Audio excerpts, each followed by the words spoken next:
what would your number one piece of advice be for someone who is just scared to death to make friends? They know they need to make new connections because we know the opposite of addiction is connection, right? What is the first step someone could take? Welcome to the Aftermath Podcast. This is your host, Dr. Dallas Bragg, a former crystal meth addict, now sobriety coach. Join me on my mission to increase awareness around the epidemic of crystal meth among the gay male population and create a repository of resources for current and past addicts as well as and especially for their loved ones. This is the Aftermath. Trigger warning, this podcast will contain discussions pertaining to drug and alcohol misuse. If you feel triggered to use or relapse, please call SAMHSA's national hotline at 1-800-662-HELP.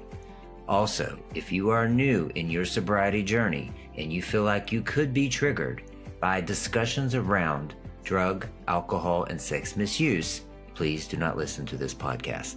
All right, now on with the show. Hey there, Dallas here.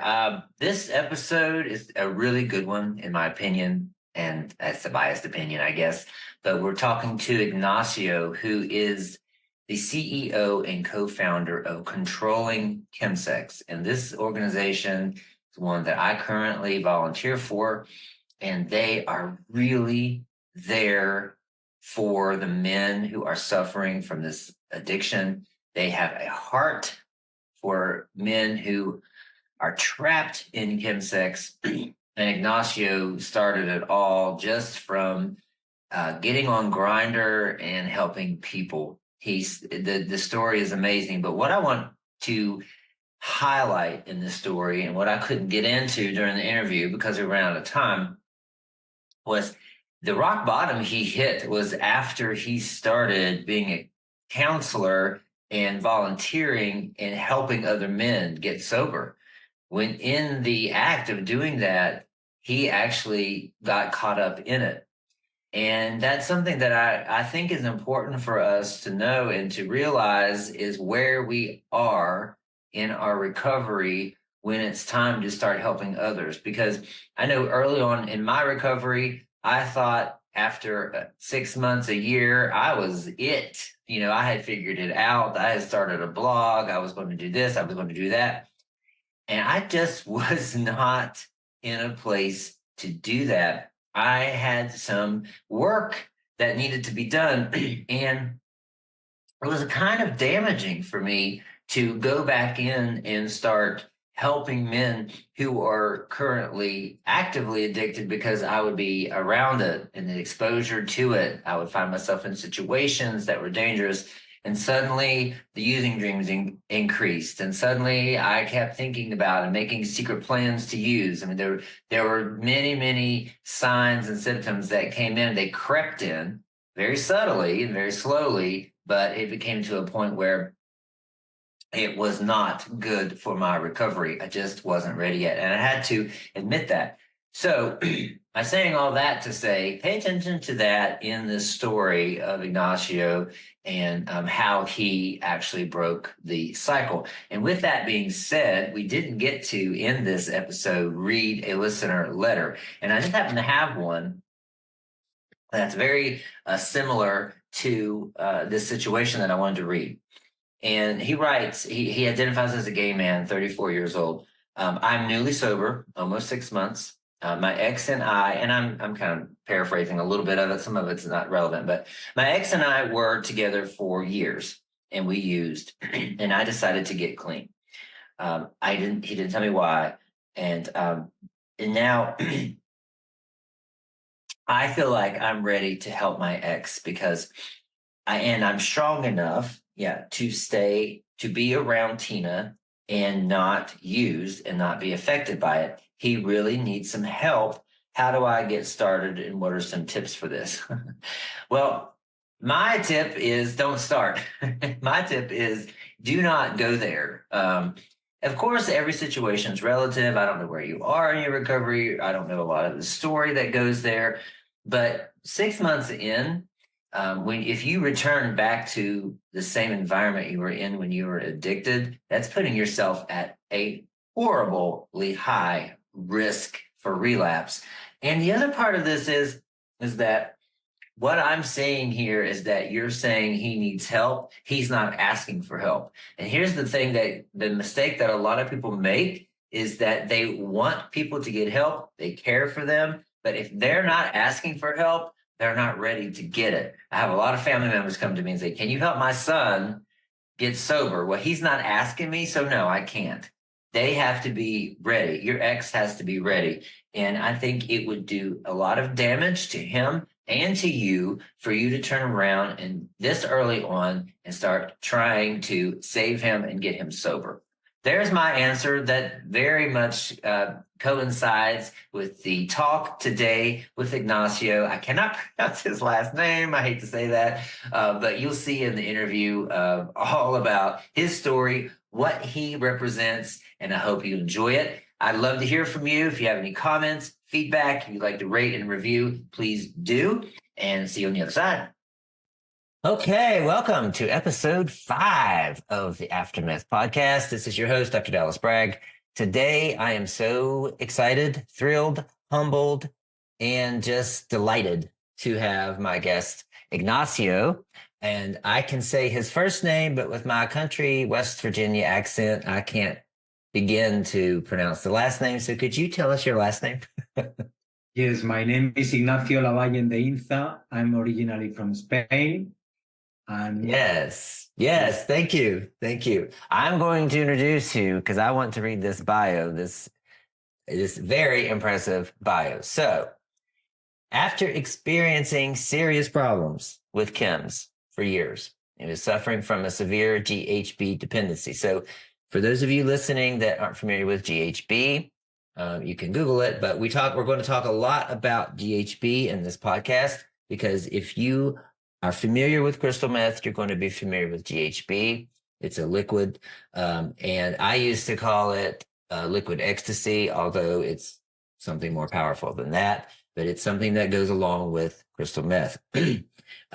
So Igancio, in different periods of his life, also experimented with Tina and other substances on a daily basis for a very long time. But he has been working tirelessly since 2008, supporting men who are struggling with chemsex. He helps with issues such as isolation, trauma, homophobia, low self-esteem, serious difficulties with engaging in sober sex, experiencing any kind of intimacy, HIV issues, etc., etc. He can't deny he has struggled with many of these issues himself in the past because of his drug use, and that is why he can say out loud that there is life after chemsex and happiness is an option. I love that. For all the years, he has been working very passionately in the finest services in the UK that offer chemsex support, such as Antidote, Club Drug Clinic, Turning Point. Since 2011, he has been a chemsex specialist advisor, 56th Street Sexual Health Clinic. He has seen between 12 to 15 people a week for years, which makes thousands of them in his whole career, providing brief interventions as well as more structured support in order to help them take control and back over their lives after chem use.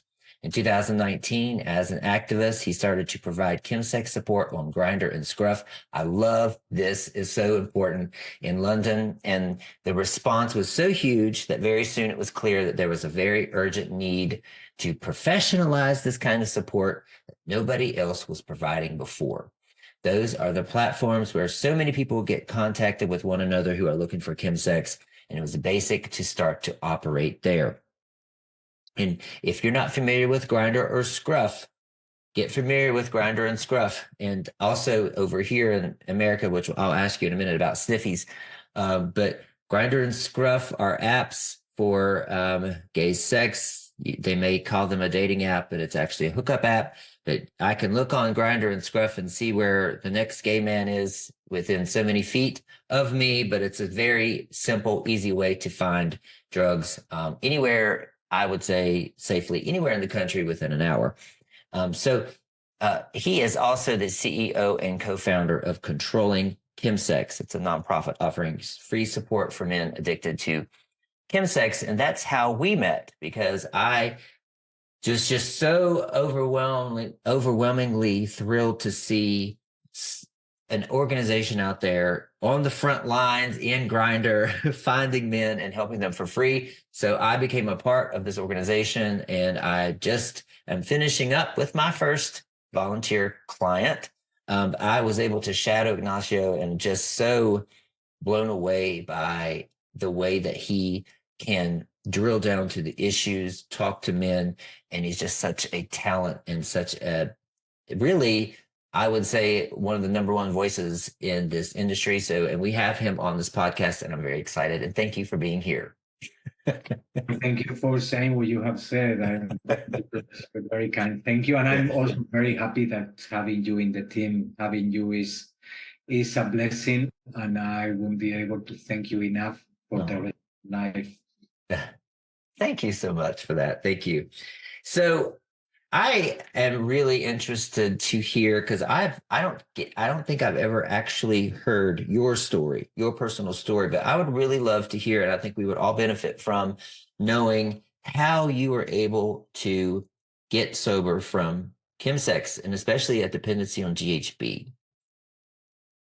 Yeah. Okay. Well, my story with GHB started back in 2003, 2004. One day I found out that there was a new drug in the market, and I tried. And when I realized I was taking that drug day and night, and I was desperate trying to find information online, there was nothing. I didn't know there was anything called. I thought that physical dependency was more for heroin users, and when I saw myself in that scenario, every time I was trying to stop, I was going through terrible withdrawal symptoms. And I was desperate trying to understand what was happening. I was having overdoses, and that was at that point, it wasn't connected to chemsex. It was just started recreationally, going to clubs and meeting friends and all that. But I got to the point when I had developed this dependency, and when I was asking for medical support, no one knew anything. I had to be giving the information about what this drug was about. Now there is much more information about all that, but at that point, no one knew. I remember I had an overdose once, and I woke up in a hospital, and then the doctor asked me, "What did you take?" And I had to be explaining. And I said, "Oh, really? I didn't know anything." And it was, for me, it was very traumatic, because I thought these people, they're supposed to be looking after me, and they don't know. So. And that was a long time ago. And then, since then, I moved to London in 2008 to help people, because I also had problems with cocaine, with ketamine. I moved to London to learn how to help people who were struggling with those drugs. And then I joined a charity that was supporting LGBT community with drugs and alcohol. And it was mostly about cocaine, alcohol, sometimes a little bit of heroin and crack, but we started to see a new reality coming. People who were injecting drugs, which was something that wasn't happening in the gay community before. People who were developing physical dependency, people who were presenting withdrawal symptoms when they stopped, like me. And that was about chemsex. We had to learn from zero, because there was no information. No one knew anything. So we had to learn from people and people and people. And then in 2012 until 2015, I was trapped myself in that reality. So I ended up using meth, crystal meth every day, smoking, practically is injecting at least once or twice a week. G dependency again. And I realized that the problems I had with drugs before, compared to chemsex, they were nothing really. I mean, they were very, very, very traumatic, but I really, really thought I wasn't going to be able to get over chemsex. I don't know why I'm alive. And I don't know why I'm not in prison, and I don't know why I'm not in a mental institution, because I could have ended up really, really bad. I was waking up every morning without knowing if I was going to be alive in the sunset. And here I am. I haven't taken anything since 2015. And that's why I can say out loud that there is life after chemsex. And happiness is an option because I haven't been happier my whole life. What do you think was the final, what was the final straw, or what made you decide to turn away from it? Because I realized that every time that I was meeting someone, I was putting myself so many risks that I realized, and I was being lucky.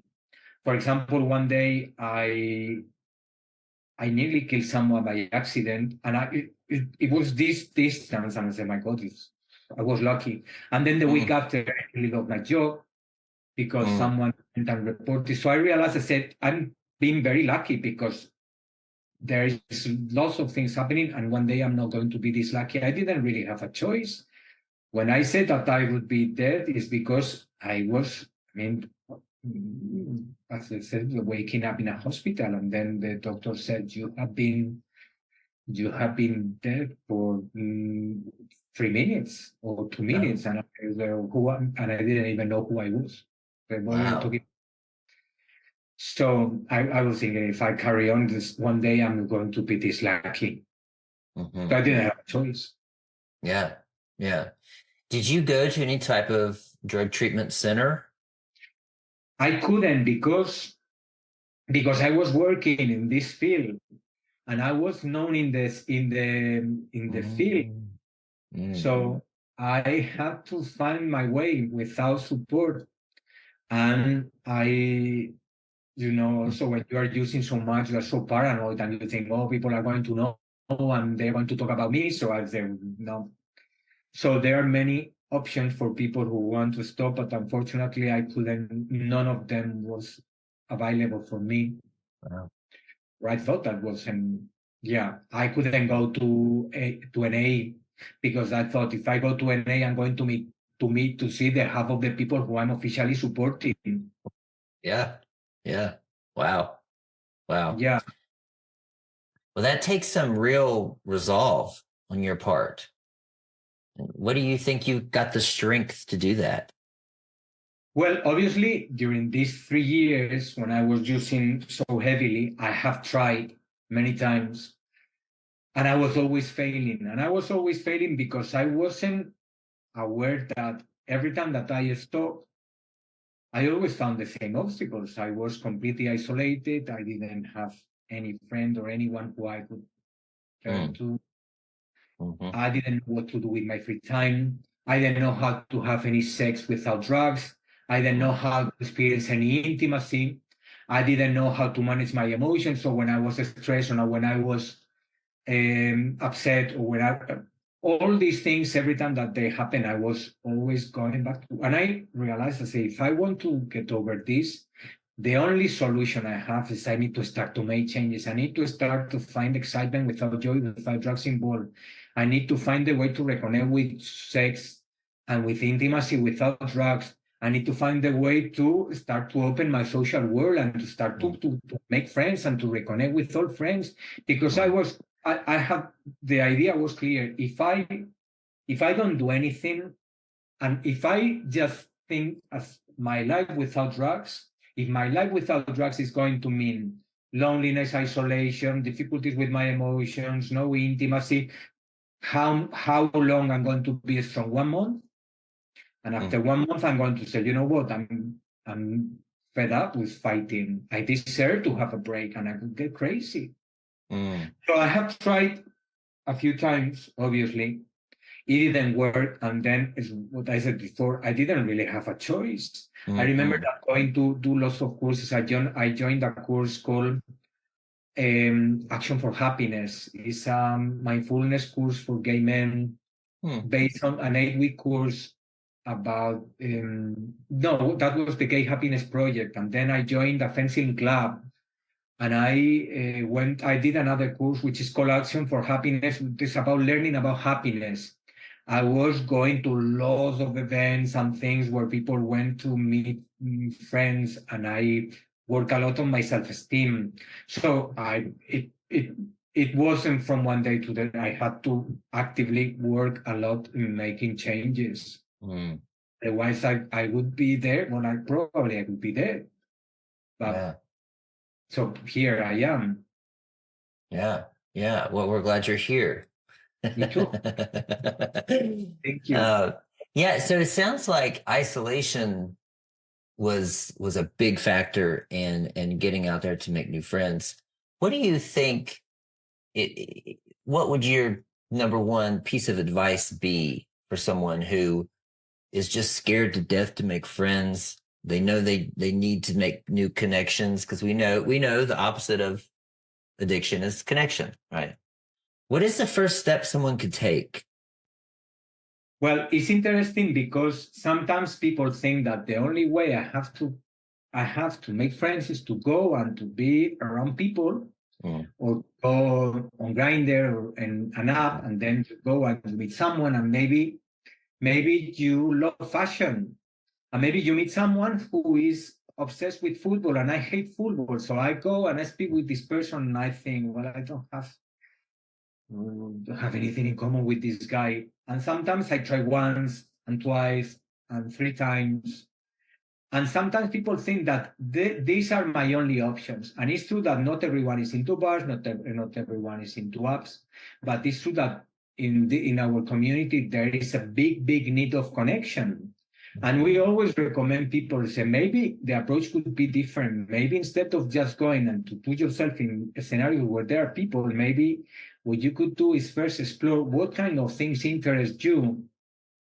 And maybe after that, you could think, well, okay, if I love tennis, it would be easier for me to connect with someone who is into tennis more than someone who is into photography, because I'm not interested in photography. And this is a very important approach. Part of the work that we do at Controlling Chemsex is precisely about helping people to explore what kind of things interest them. When I stopped and I was in my own journey, I said, I need to meet people. And I said, what am I going? It has to be I need to find something that makes me feel very excited, and also that I want to meet people who are excited for the same reason. And that's why I started doing fencing. And I had never done fencing, but I remember my whole life I thought, that would be fun. And then one day I found a place, I found a fencing school, and I went there terrified, very scared. And I remember going there, and it was so easy for me to make friends, because complicated fencing is complicated, and it's tiring, and we laugh so much, and I had forgot how to laugh. So this is part of the work that we do. Is we need to make, say to my clients, we need to make your life beautiful, otherwise. And sometimes, how am I going to spend the rest of I need to decide how I'm going to experience the rest of my life. Yeah. Right. Love that. I love that. So the question that I had too was, I haven't heard you say anything about 12-step meetings. Was that a part of your recovery? No, I have been, for me, anything that can help anyone to get over this has to be welcome. I'm not going to be here criticizing 12 steps, because 12 steps they are being incredibly supportive for lots of people. Lots of people love it, lots of people don't like it. Fair enough. Some people would love the way how we work, and some people would think that it's not working. And everyone, at the end of the day, everyone is different. And I went there once, and it wasn't really for me. I don't know if you want me to tell you why it wasn't for me. Sure. Yeah, I do. I do want you to tell me. Because, even though I haven't used anything since 2015, 9 years now.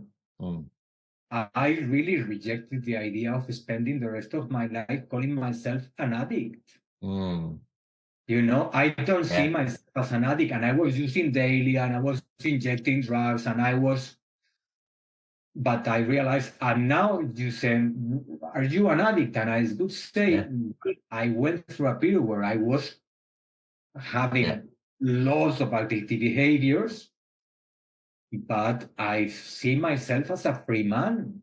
Yeah. You know? So it's there, I really don't like certain words. I don't like, it's not for me. I don't like to say I have been clean for 7 months, 23 days, and 6 hours. It's because what happened if you are not clean, you are dirty. Yeah. And sometimes there can be a stigma there. But again, this is it's because of my nature and my personality that wouldn't work for me. But again, I understand, and if someone is telling me I go to an A or to CMA, I say, is it helpful? Yes, carry on going. Right. So I don't think that my experience and my opinion about 12 step has to be the opinion that everyone has. That's right. Yes. Yeah. But what a great point to offer everyone is that there are other options and you don't have to identify as an addict for the rest of your life. So thank you for that. No, because and also because, I mean, people say, no, I am in recovery. And I think, well, recovery is if I break my leg and my leg heals and I recover, my leg goes back to normal. That's right. But no one who has gone through this experience and gets over it is going to be the same person that they used to be before that, because you have changed your priorities. You understand, you learn a lot about yourself, about the world. You become more compassionate. You understand that we are a disaster and we can be messy, and who are we to judge? And maybe before, I was a very judgmental person who was saying, junkies, they will see. Right. So, but it's just my opinion, and if someone is hearing this, please don't take this as this guy's looking. Please don't get me wrong with that. Yeah. Well, you can write me. I want to have a debate about it. No. So I want to know. We can get to more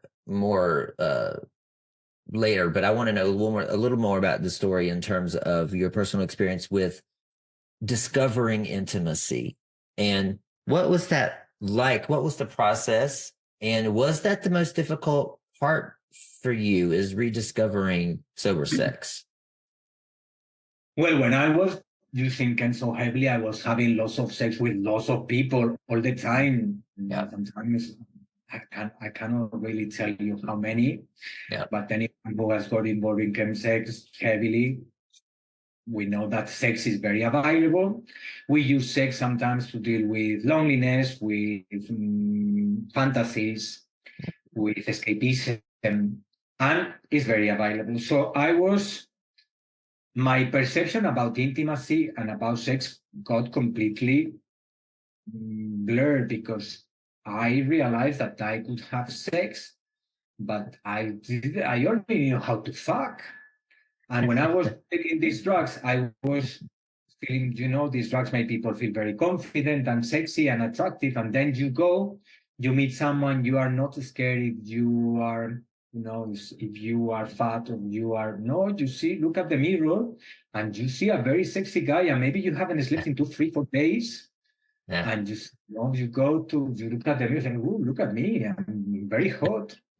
And so it's very, very, very appealing. Yeah. So you remove drugs and you don't feel sexy and attractive, and you have lots of shame, lots of guilt. You know how to perform in a sexual setting, but you don't really know how to have a conversation. And you don't know what to do with someone if that person wants to go for dinner, and you say, "Oh my God, what I'm going to do is if I go for dinner, what are we going to talk?" And this is a experience that I had. Sometimes you are on camps and you feel very connected to someone and you agree to meet, to talk a lot, and then you agree to meet the week after for dinner and you realize that, what did I see this guy if I have nothing to do with this person? And you think exactly the same. So when I stopped doing chems, what I did was, first of all, I had to focus. I realized that sex at that point could be a little bit triggering. So I have to be careful. And for a while, I was looking after myself and building up my strategies and my tools. And at some point, I realized I cannot ignore this. I get horny sometimes. Sex is very available. I don't know how to have sober sex, and if I want to heal all this, I need to find a way to get over that. And I have told you many times that first I need to say the first time I have sober sex, it has to be successful, because if the first time I have sex is a disaster, the second time is going to be impossible.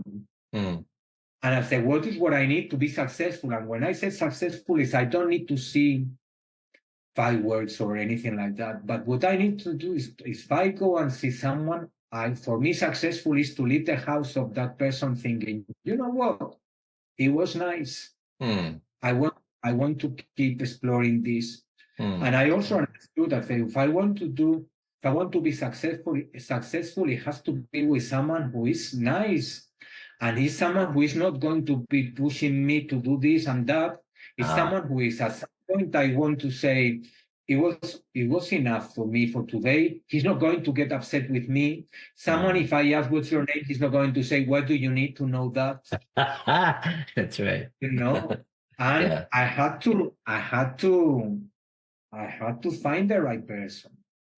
And it was someone who was for that day. It's not, I wasn't looking for a partner or anything like that. Right. And the thing is, what am I going to do? And I say, if I force myself to do everything that I think I do when I'm high, penetration, this and this and this and that, I'm going to have lost. So maybe the first time is just about being naked with someone in the same bed without expectations, and just for 1 hour, and after an hour saying, I think I'm going to go. And what I did, I remember I spoke with the guy and said, just one thing, I can go at 6. And I said that I had to be somewhere at 7:30. So I had the perfect excuse to at some point have to go. And then I said, I have to go. Thank you. It was very nice to meet you. Another day, another day is never, sometimes, normally. Right. But it was little by little. And now I am very, because chemsex can be very frustrating, because it's not that you go and you have lots of sex and you fulfill your fantasies. Chemsex is lots about problems with erectile problems. Lots of people, they cannot get a hard on. And then you end up taking Viagra like if you were taking candies. And what's the problem with that? The problem is that you have promoted yourself as a very, very active top, and you have someone who said, hey, come on, and you do your best to get a hard on, but you can't. Or maybe you are expecting someone else to be a good top. And also, it's not always easy to finish, to ejaculate. It's very normal to end up watching porn at home, trying to find that perfect movie to watch, to wank on your own. And maybe you have been 3 days having sex with lots of people, but you couldn't finish them. So it can be very frustrating. It's not that sex is amazing. And no, there are many, many issues here. Yeah. Yes. Yeah. I always said, it was so ironic that Tino is a sex drug, but there was hardly ever any sex happening in my experience, because of that, the bragging about all that. And then you get there, nobody can get hard or whatever. And there's other options for that. But I want to ask, where do you find, if I want to explore sober sex and I want to I would love the opportunity to have a conversation and maybe just lay in bed for an hour naked with someone.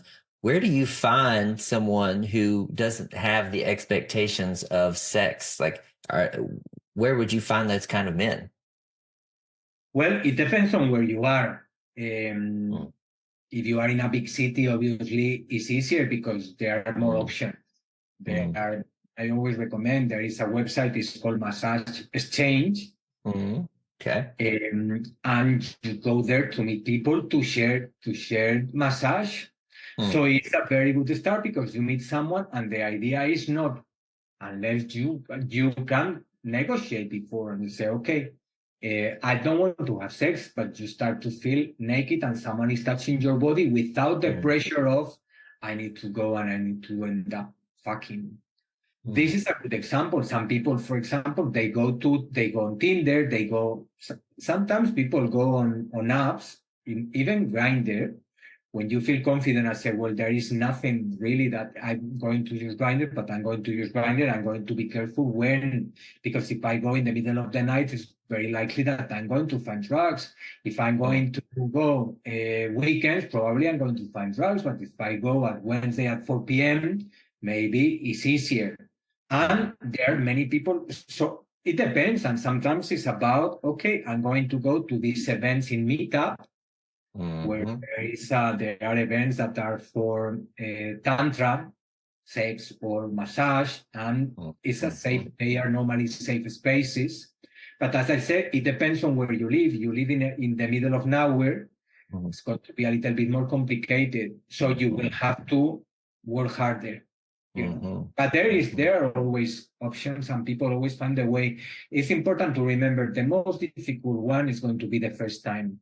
If you go because at the end of the day, if we understand how sober sex works, we know that many times it's disappointing. Many times you don't connect with someone. Many times you feel you don't feel very confident and you are scared of rejection. And this is also sober sex. If your expectations if sober sex have to be amazing 100% of the time, you won't be able to deal with the frustration, or maybe someone you thought was nice and is not, or maybe you felt very excited initially, but then at some point you didn't feel this is sober sex. And if you are having sober sex and you understand sober sex, you wouldn't create a drama here. You would say, well, this is what happens. It's like, it's not going to last 7 hours. Probably it's going to be 20 minutes or half an hour. I need to be realistic. It's not a failure if it's lasting half an hour. But if my expectations when I have chemsex, there have to be 3 hours or 48 hours. Yeah. Does it make sense? Yeah. Yeah. I think that's important for all the listeners. If you are trying to get past this, is that it requires some patience. It requires to zoom out and look at the broader view and the journey and the process. Like you said, like with Tina, you go into an instant sexual opportunity and experience, but when you're getting off of it, you have to work at it. You have to have some patience with it. So it's very important. I think something that you said is the first time might be horrible, but if you want to find happiness and if you want intimacy, just keep plugging away at it, right? Yeah. But it's very exciting as well, because at the end of the day, I have to redesign how I want the rest of my life to be. Because if I have been relying on drugs to manage my emotions, to deal with my frustration, to deal with my sadness and I don't want to do that, what am I going to do with my emotions? How am I going to, what kind of people I would like to meet? And maybe I say, you know what, I really want to meet. Before I was going to clubs and I really did. I knew everyone, but now I say I really want to have meaningful relationships. And I want to go on holidays this summer with people who care about me. And it takes time, but it's very, very interesting, because it's not that, okay, I arrived here to the 19th of March 2024 and I went with the flow, and here I am. It's like that doesn't work anymore. Right. Yeah. Yeah. So what made you start getting on Grindr and talking men out of using? Because in 1980, no, 19, in 2019, 2018, I created a document with David Stewart. David Stewart was the number one activist in chemsex. We have been working very, very close. We were very good friends since 2008. Unfortunately, he died in 2022. But in 2018, we realized that there were lots of things happening in chemsex scenarios, overdoses, sexual assaults, psychotic episodes. And we realized that people, they didn't really know how to react when that happened.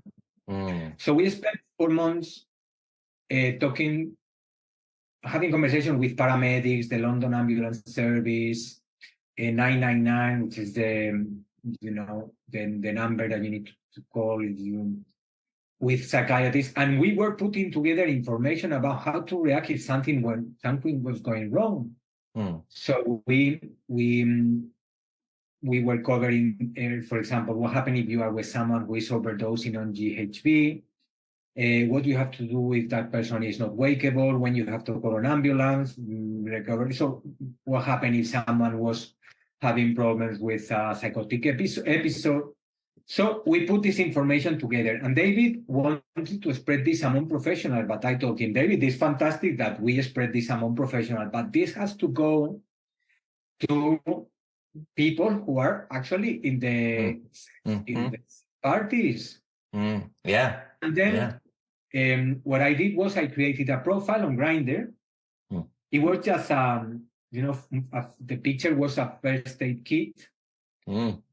And I was just saying, if you want to get information about how to react if something happened in a chemsex scenario, please contact this profile and we will send you the link. And that was the idea original, but the problem was that there were many people contacting this profile for many, many different reasons. Example, I don't know how to support my boyfriend, or someone who was contacting saying, I really need help, but I cannot go to the services that are open because they only open certain hours of the week and I'm working, or I live far away, or I am a trans girl and these services are for gay men and I don't identify myself as a gay man. So there were lots of issues coming out that no one had been covering, because there was at that point, in London, there was Antidote, there was the Club Drag Clinic, and there was Dean Street, and they had the same approach. But they were missing lots of things. These places, for example, they are based in drop-ins. You go there on Thursday, for example, between 5 and 7, and you have to wait in a waiting room until you are seen by a specialist. And the problem is that many people couldn't go there because they were so paranoid that thinking, I cannot go to a room where maybe I'm going to meet a friend of my friend, or maybe, so lots of people, they just couldn't go there. And I was asking, are you going, people contacting this profile, and I was asking, have you asked for support before? And I said, no. And I said, is there any reason why? And I said, yes, I cannot go to a drop-in. I'm really scared. I'm so paranoid. I cannot go on the bus or on the subway. So when that was when I started to see this, I was because no one had thought about that, Right. And I tried to professionalize that, because what was, I think in 1 year I received maybe 13,000 messages from people. Wow. Wow. Huge. I promise you, some people, they were asking for that link, but some people, they were asking for help or for information or for advice. And then I had lots of screen capture, lots of data that I have been collected, and I went to see the CEO of the 5 biggest organizations here. And it was funny because the reason how I could get an interview, because in the subject of the email, I said, I want to bring 50,000 pounds to your charity. And then they said, I want to know more. I want to know more. But when I went there with the date and with the screen captures on everything, or conversation happening on Grindr, they said, oh, well, but we are very busy, but we cannot do that. But and for me, it was really, really, really traumatic because I was expecting that someone was going to say, wow, let's do something about it. And now we wanted to do anything.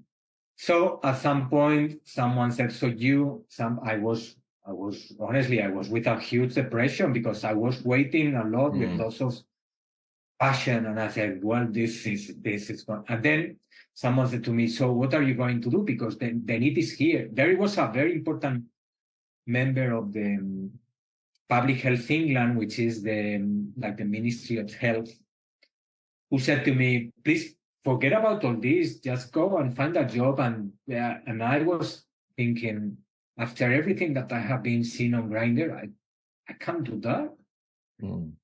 So someone said, well, maybe you should think about opening something. And I thought, I'm going to open anything if I don't even know how this country works, how things are in the terms of democracy and legally, and I was on my own. And then at some point I said, well, you know what? I went online and I said, setting up charities, non-profit organizations. I said, well, I didn't understand the majority of what I was reading, but someone said, well, there is a legal entities called community interest company. You don't really need a team. And I said, well, let's try. And I started, and that was in 2020, 4 years ago. Oh, wow. Now we have the structure, we are a non-profit organization, everything is legally. Right? We have the insurance, we are supporting people from all over the world, really, because unfortunately, Chemsex now is everywhere. Chemsex support is very, very limited. For example, in the States, Dallas better than anyone. Here we are. So Controlling Chemsex is, can you just briefly describe for us what exactly it does now that you've grown it for 4 years? What is it doing now? Well, the original idea was to offer support on Grindr and Scruff. But then at some point, it was like that. I have prepared everything to work online because I didn't have any money to have any venue or anything. I was on my own. And then 10 days later, because that was on the 20th of February when I set everything up, on 20th of February 2020. And 2 weeks later was the first lockdown with COVID. So all the Chemsex services, all of them, they shut down because everyone was operating face-to-face. So the people of the Chemsex team at Dean Street, this clinic, were being part of this team for a long time. They said, hey, we would like to join Controlling Chemsex. And I said, suddenly I had a team of people who have been doing this for a long time. Wow. And because the idea was to do everything online. So I said, okay, well, we are going to start to offer one-to-one support, but that wasn't the idea because I was on my own. I said, I can't see 10 people a week or 15, but so, and then there was the team of key workers. And then someone who saw one of our profiles on Grindr, he said, hey, I'm studying psychosexual and relationship therapy, and I'm looking for a place to do my placement as part of my studies. And when we were, psychosexual therapy is the therapy that is very helpful for people who are experiencing problems with psychosexual and relationship issues, which sometimes people manage through chems. For example, premature ejaculation. I have been, in my sex life has been always very embarrassing because every time I had sex, I didn't last more than 2 minutes. And one day I find these drugs, and these drugs help me to hold my ejaculation. For me, it's amazing. But if this is starting to affect my finances, my work, my family, and I have to stop, unless I address my premature ejaculation, I will be relapsing. And this is premature ejaculation, lack of libido, problems with intimacy, painful sex. And the right professionals are the psychosexual. And when we were at Dean Street, at this clinic, I remember there was only one psychosexual therapist for the whole clinic. And every time the clinic is the biggest, if it's not the biggest sexual clinic in the world, certainly it's in Europe. Is huge. I don't know how many thousand. Is huge. And this clinic, they had only one psychosexual therapy. And when we referred someone, it took maybe 6 months just for the assessment. And maybe 3-4 months later, they gave that person one session a month. Wow. So when this person saw our profiles and I said, I'm going to do my placement, I said, yes, please, and put me in contact with your university.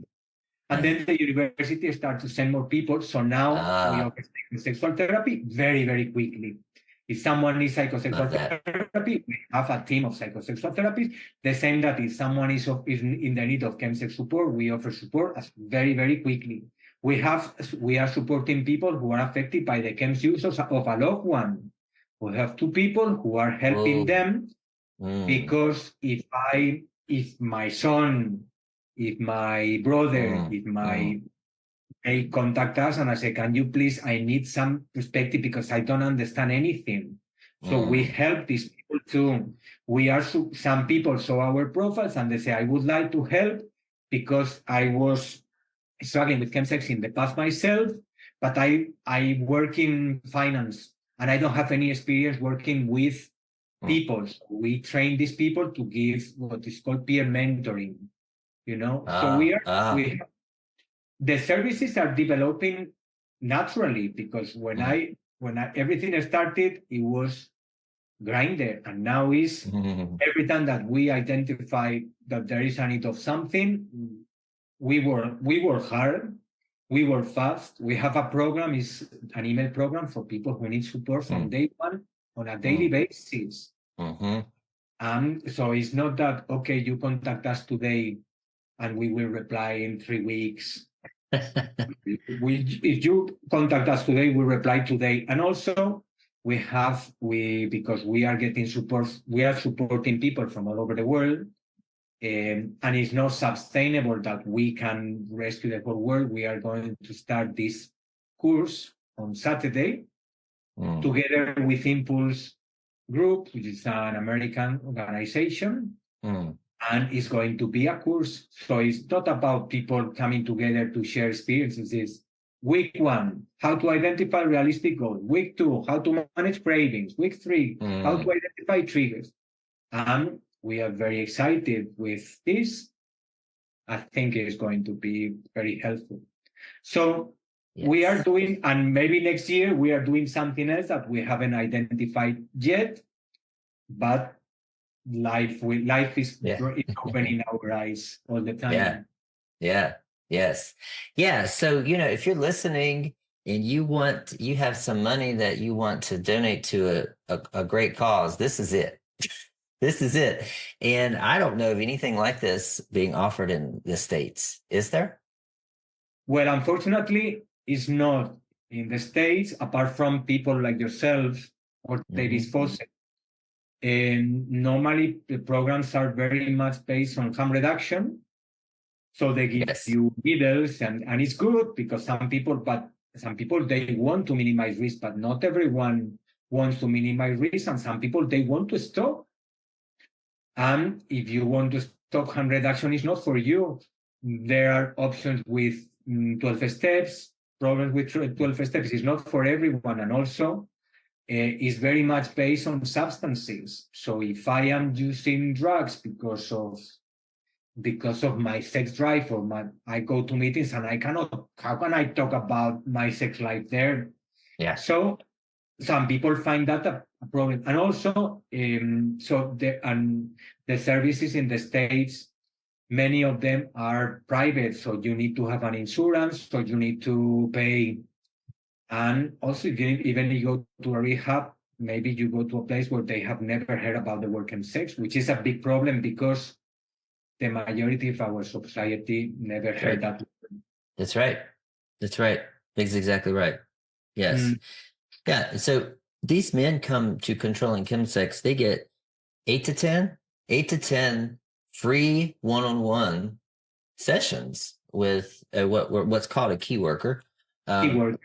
Yeah, and psychosexual access to psychosexual therapists, and then the global. You were talking about Ignacio mentioned the Global Chemsex Summit. It's going to be those modules that he listed. They're going to be online. We'll put the links to everything in the show notes.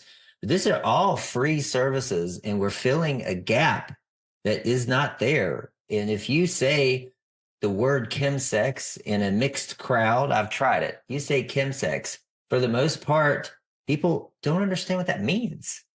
They do not understand what is going on. Exactly. And that's why I'm so happy, Dallas, with what you are doing. And also I was very excited of coming here today because we need to talk about this. There are people who are losing everything, losing their lives and losing. And these people, what they need is compassion and help. Chemsex is not about irresponsible people who are prioritizing sex and drugs over everything else. Chemsex is a trap. Yes. And I appreciate a lot what you are doing with this podcast. Apart from what you are doing at Controlling Chemsex, because Dallas, you are incredible, and is fantastic because we have, as you know, we have another one of our volunteers is based in Tennessee, Andrew. One of our volunteers is based in Perth, in Australia. We have another one in Amsterdam. We have another one in Barcelona. And so we have to work hard. And it's true that everything that we offer is for free because we understand that this kind of support has to be for free. That's right. You cannot make profit from the unhappiness of people. What happened with those who cannot pay? Yeah. Because when you're at you're at your rock bottom, when you're ready to change with Tina Crystal Meth, for the most part, you've lost it all. You've lost it all. I mean, I did. I was homeless, and that's when I've decided to change. I mean, that's not the case every time, but who can afford to pay for therapy? You don't have insurance anyway.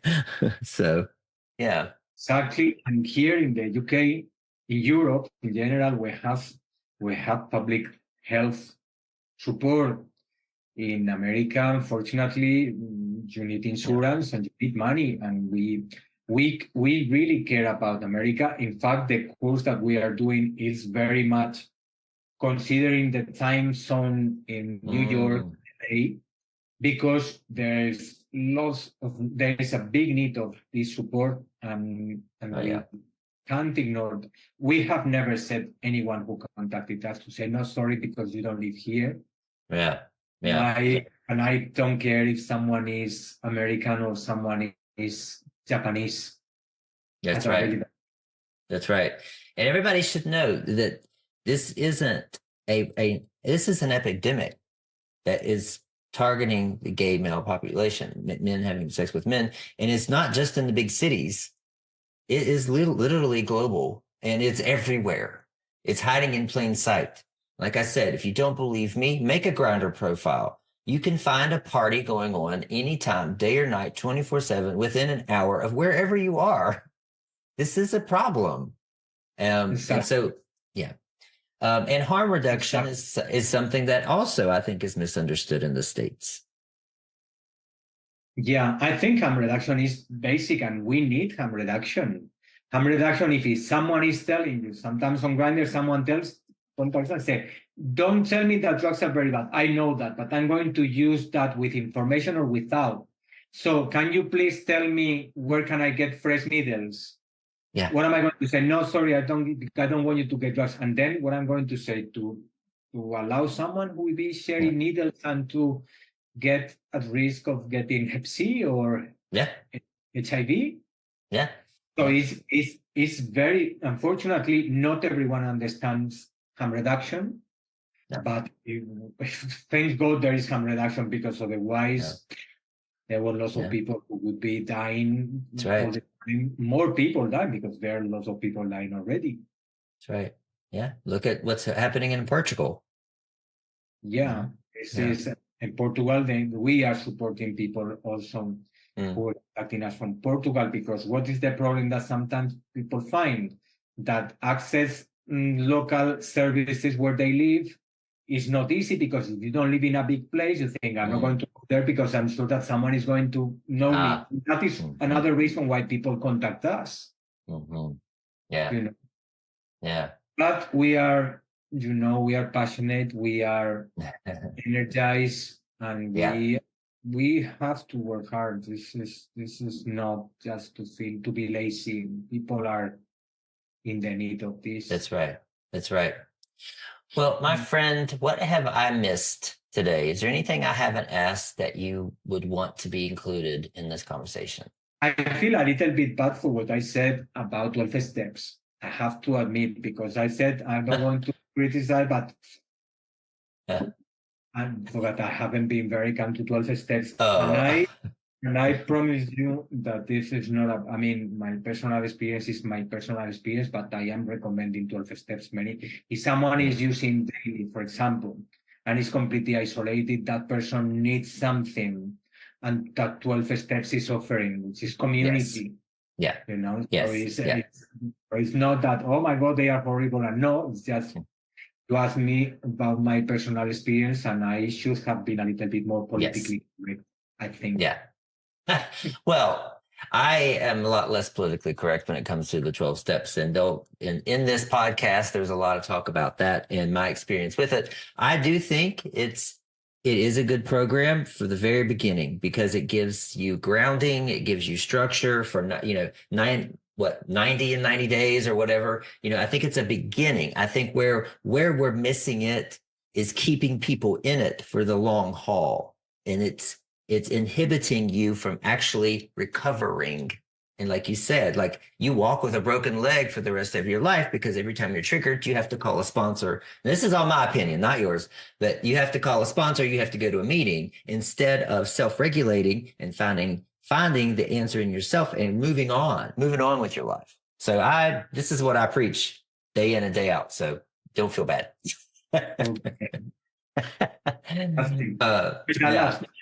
I think this space is fantastic. People can, our name is easy. It's easy to find, Controlling Chemsex.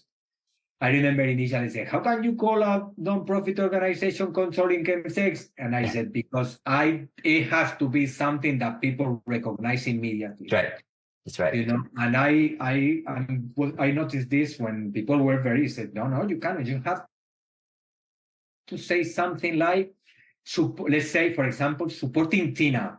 And then when we went last year to the gay parade in London, and there were all the organizations with their banners, and then you see different names, and you see, okay, fine, for example, let's say I'm going to Living Well, Fighting for the Stars. And you see, well, that could be a sexual health service, or it could be about refugees. That's right. But when people saw the banner saying Controlling Chemsex, there were so many people coming, and they please carry on, keep doing what you are doing. And that has been also closing doors, because getting funding for us is very, very difficult, because when we apply for grants, for example, and someone is making the decision and say, what is this thing called chemsex? And then they read and they say, oh, it's about drugs, and it's about sex, and it's about gay sex. No. Let's give money to cancer, which is fantastic. But it is not helping us. But the benefits are higher, and is that people can find us quickly. So controllingchemsex.com. Controllingchemsex.com. And that's, I was going to ask, where can we find you? Controllingchemsex.com. Controllingchemsex.com. And if someone is interested in the course is called globalchemsextoolbox.com. In any case, in controllingchemsex.com, there is information about the course. So it's there. if someone is interested, and if someone needs anything in our website, you will have an email and we will reply shortly. Yes. Okay? And on the website, guys, girls and guys, there's some really great free information about exploring kinks and fetishes and sex after. I mean, there's so much just on the website, controllingchemsex.com, that you can access that you don't really see anywhere else. You really can't find this information in a lot of places. So, because, I have a lot of men come to me and say, I have this fetish and this kink, but now I can't do it, but you can. There's a way to still explore and not use drugs, right? So exactly, we have one of the modules of the course is how to reconnect with sober sex, and we will have a guest of someone who he was into kinky sex. He was using chems for that. At some point, he had to stop, and he thought, if I don't want to relapse, I need to find a way to engage with kinky sober sex. And he's coming to give strategies and tools for someone who said, okay, so if I stop chemsex, what's going to happen with my sex life? So we cannot ignore that. That is, for many people, this is an option and it's great, Yes. So here we are, and is the content in our website has been created for people who are in the chemsex reality. It's not about, you won't find information. What are the drugs that people use? Crystal meth is an stimulant, Yes, we know that. But people who are struggling with chemsex, they need help about mental health and about how to avoid unplanned sessions, how to manage cravings, how to deal with relapses. So there we are for anyone who needs anything. Great. Good. Thank you so much. Thank you. Thank you for inviting me. Thank you for everything, Dallas. We're going to thank you. We're going to put all the links into the show notes. I just want to say to end the show that if you'd like to be on the show, I would really love to have your story if you've overcome chemsex, crystal meth, or if you're currently struggling with it. Please, reach out to me. You can email us at aftermethpod@gmail.com. If you're a family member, a loved one, and what I'm missing right now is partners who have either lost their partner to this drug or have been able to work together to get past it. There's a need for this information to get out there. There's a lot of partners who are struggling with their other partner using crystal meth, and they don't know how to handle it, what to look for. And I'd really love to have that information on this show. But also for me, in terms of subscribing, please subscribe to our newsletter. It's at drdallasbragg.com. We do have a Facebook community. It's The Aftermath. If you want to join the community, engage in conversation on a daily basis, provide support for others, please think about joining. If you want to leave us a voicemail message, it is 704-559-9555. Thank you. Please remember to like, share, rate the podcast so we can help the algorithm. We want to get as many people looking at this podcast, whether they know anything about crystal meth or not, as possible. Thank you very much, and we will see you all next time.